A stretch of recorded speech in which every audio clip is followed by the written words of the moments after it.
What's up, compadres?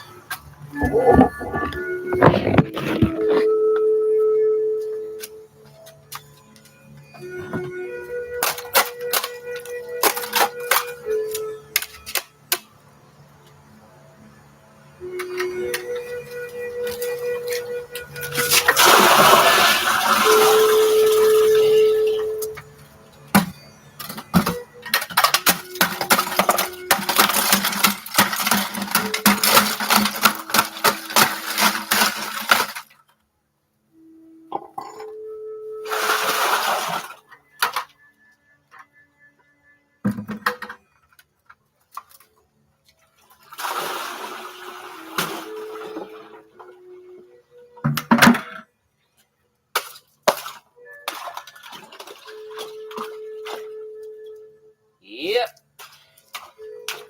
Yep. Yep. That's what I be saying on the basketball court when I be in the motherfucker pockets. Yep. Yep. And when I take that shit, I'm like, give me that shit. I haven't hooped in a while. I think I feel some hoop energy coming on.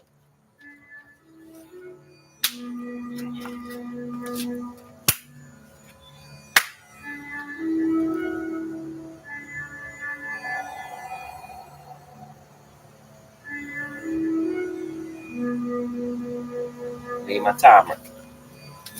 Where's my timer?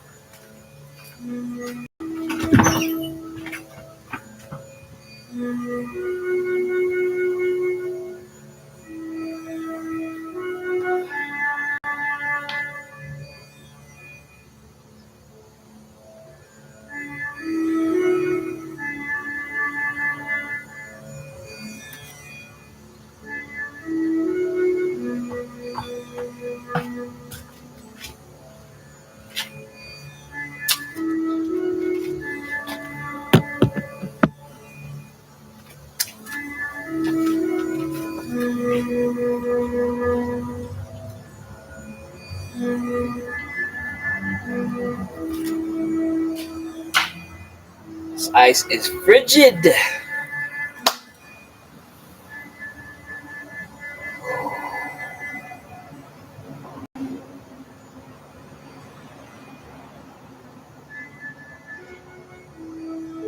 Ice bath today, rest tomorrow on the Sabbath.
I don't know why, but it's brutal.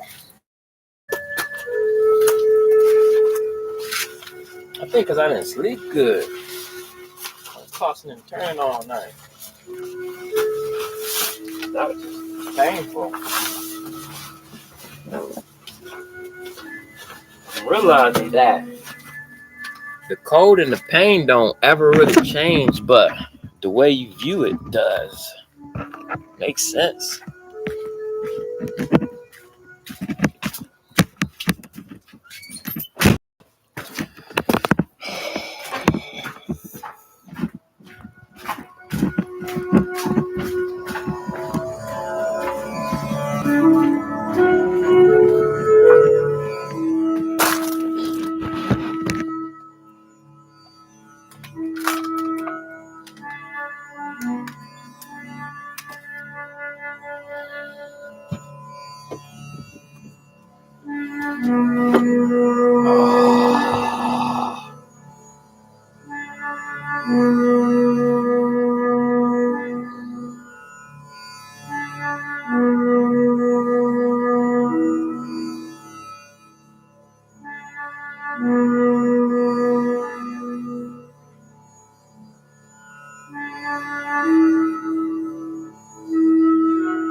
Matter of fact, I want your friend. I'm allowed to switch. Really tired of being in the stupor. I'm about to quit. Somebody call my A&R now. Tell them get me out of here. Cause I'm about to flip bad. Just in the D&B. I'm okay with that. Just hear your song and turn it off. We don't play it back. I don't want that. Matter of fact, I want your friend. I'm allowed to switch. If you don't get that motherfucking gun out of my face. Now that was fast. That was fast as fuck right there. Look at this great idea to build a wooden fence quickly. This mold helps you put all the boards at the same height and saves a lot of time. Look at this great idea to build a...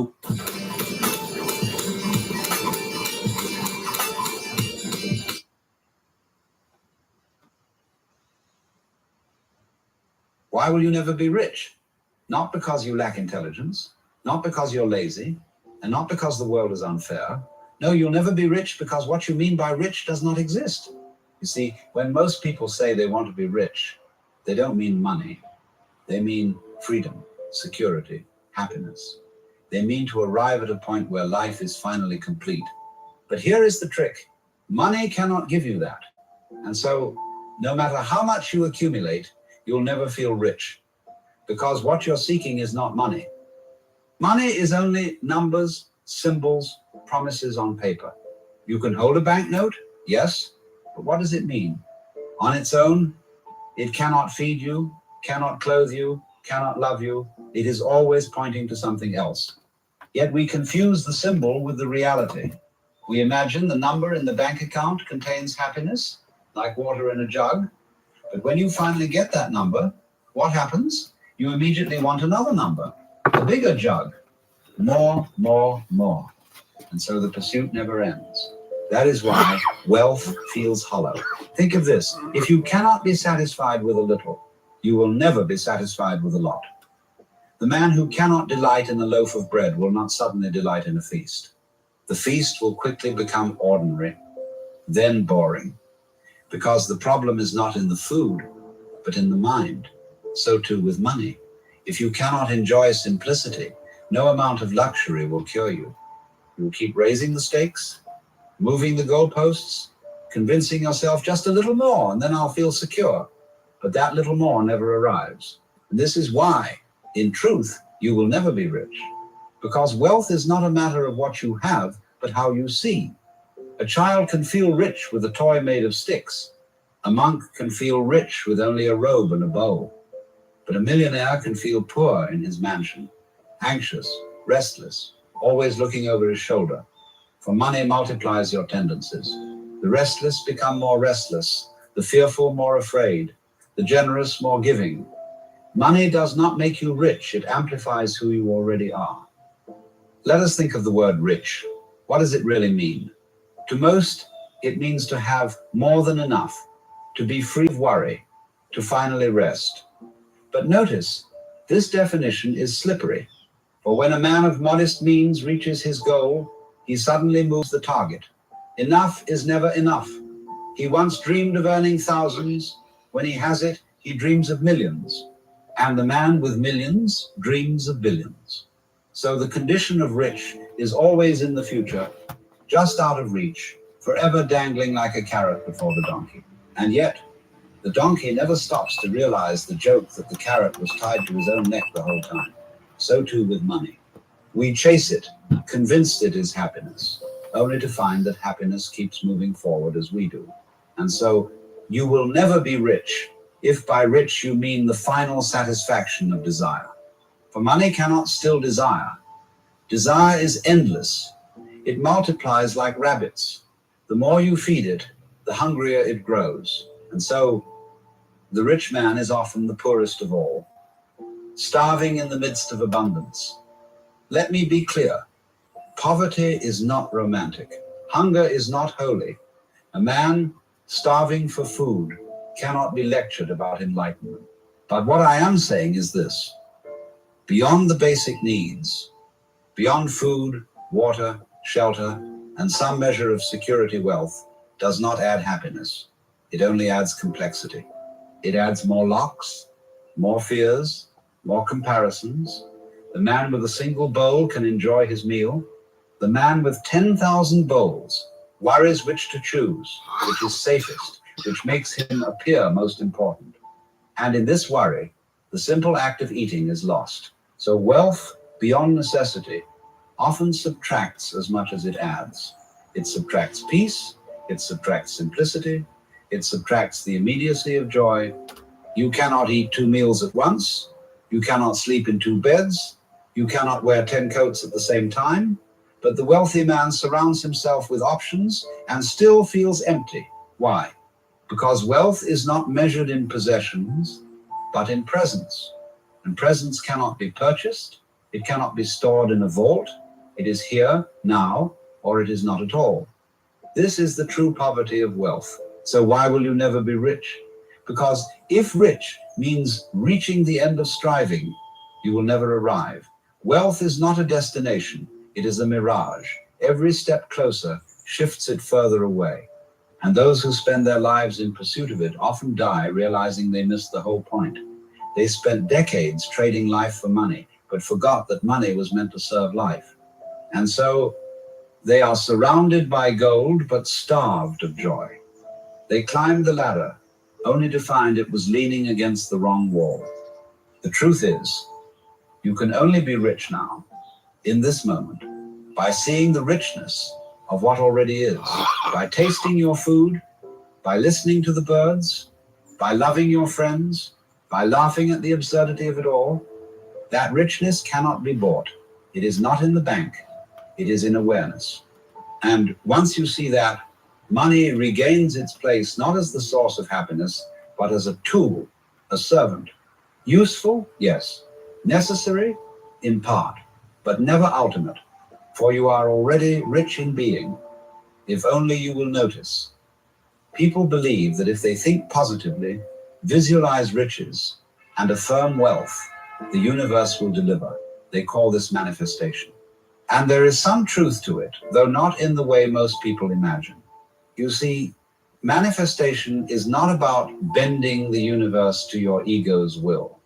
It is about aligning yourself with the current that is already flowing. If you row against the river, you exhaust yourself. If you flow with it, things come with ease. Money, too, flows toward those who dance with life, not those who resist it. But here is the danger. Many approach manifestation as yet another form of greed.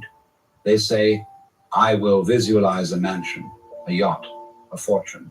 And even if they succeed, they discover the same emptiness, because they were manifesting symbols, not reality. They were chasing the carrot again. True manifestation is not forcing things into being, it is listening. It is the ability to sense what life itself wants to express through you. Sometimes that may bring money, yes. Sometimes it may bring something far more precious, a sense of freedom, creativity, or love. Once there was a fisherman who lived by the sea. He caught enough fish each day to feed his family, and then he sat in the sun, played with his children, and sang songs. A businessman visited him and said, why don't you work harder, catch more fish, buy more boats, build a company? Then you'll be rich. The fisherman asked, and then what? The businessman said, then you can retire, sit in the sun, play with your children, and sing songs. The fisherman laughed and said, but I already do that now. This story reveals the illusion. We postpone living, imagining that someday, with enough money, we will finally be free. But freedom delayed is freedom denied. The rich man is often still bound by his own mind, always working, always planning, always worrying. The fisherman, though poor, already touched the essence of wealth, the ability to live fully, here and now. That is why you will never be rich if you imagine riches are somewhere else, sometime later. For later never comes. The only wealth is in living now. I do not say this to scold ambition. Ambition has its place. It drives creation, it builds cities, it feeds innovation, but ambition without awareness is madness. It becomes endless striving with no rest, no joy. Manifestation, rightly understood, is not the art of piling up wealth, but the art of expressing life. To create not because you crave symbols, but because creativity itself flows through you. And if money comes, let it. If it goes, let it. For wealth is not in the coins, but in the current of life moving through you, endlessly, joyfully, now. The trouble with our modern obsession with money is that we treat it as though it were the substance of life. But money is not the meal, it is the utensil. You cannot eat the fork. And yet, how many of us spend our lives polishing forks? We polish, collect, compare, and then die hungry. The truth is that life is already rich before money enters the picture. Sunlight is free, breath is free, laughter is free, and yet most overlook these riches, believing them worthless simply because no one placed a price tag on them. A king once asked a wise man, "How can I become rich enough to never want again?" The wise man replied, "You must learn the wealth of wanting less." But the king scoffed. He thought wealth meant expansion, building, conquering, so he spent his life amassing kingdoms, only to die unsatisfied, still wanting more. The wise man, with his single robe and bowl, smiled, for he had mastered the art the king never understood, to enjoy what is without clutching for what is not. That is the only wealth that cannot be taken away. So what about you? Perhaps you tell yourself, "I don't want to be endlessly wealthy. I only want enough." But beware that enough always grows larger, like a shadow that lengthens as the sun goes down. If your happiness depends on reaching it, you will always feel behind. True richness is to recognize that you already stand within abundance.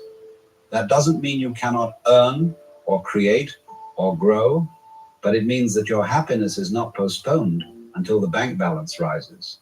It means you are free to live now, even as you build tomorrow. Manifestation, rightly understood, is not about pulling money out of thin air like a magician's trick. It is about clarity. When you stop chasing symbols, you notice the opportunities that were always around you, the ideas, the people, the paths that align with your being. Money may flow as a result, but it is a side effect, not the prize. The real prize is living in such harmony that life itself feels abundant, whether you are holding a dollar or a diamond, for what you radiate returns to you. But if you radiate emptiness, no fortune will fill it. And this is why so many who manifest wealth find themselves disappointed. They may receive the car, the house, the promotion, but soon they're restless again. Because what they manifested was only the outer shell, not the inner content. You cannot manifest happiness by chasing its shadows. Happiness is here, in awareness. From that awareness, you may create wealth, but the wealth does not create the awareness. This is the inversion most miss. They think money brings joy, but in truth, joy brings money, or at least it brings the ability to use money well when it comes. The man who is at peace uses wealth with peace. The man who is restless uses wealth restlessly. And so the question is never, how much can I make? But what is the quality of my being right now? For if your being is impoverished, no treasure will save you. But if your being is alive, awake, curious, then even a small coin becomes magical. You can buy a loaf of bread and taste it as though it were a feast. That is wealth. Not the price of the bread, but the awareness of its flavor. Think of the richest people you know, not in money, but in spirit. They may not have much, but they glow with life. They laugh easily, they give generously, they're unafraid. And then think of the wealthiest in money who are endlessly tense, guarded, suspicious. Which would you rather be? Truly, wealth of spirit shines brighter than gold. This is not to scorn money, but to place it in its right order. First, awaken your being. Then, let money play its role. But if you reverse the order, you may gain the world and lose your soul. So why will you never be rich? Because the kind of richness you imagine, final, absolute, perfect, is an illusion. Life is not built that way. Life is change, flux, flow. The moment you pin it down, it slips away. Richness is not in grasping, but in dancing. It is the richness of a song which vanishes even as you enjoy it. The richness of laughter, which cannot be held. The richness of love, which deepens when it is shared, not possessed. And if you can understand this, then you will know you are already rich and always were. The greatest manifestation is not of money, but of meaning. To live in such a way that each day feels worthwhile. To create, to love, to serve, to grow. If money supports this, welcome it. If not, do not mourn. For money is but one instrument among many. The real treasure is the symphony of life itself, the endless variety of experience, the miracle of consciousness. And that cannot be bought, cannot be sold, cannot be taken. It is yours, whether your pocket is full or empty. So, you see, you will never be rich in the way you think, because that kind of richness does not exist. But you can be rich in the way that matters, rich in awareness, in wonder, in love, rich in the ability to enjoy the morning light, to laugh with a friend, to face life without clutching at it. And if money comes, let it serve. If it goes, let it go. For true richness is not in the numbers, but in the knowing. And when you see this, you are free, free to live, free to love, and free to be.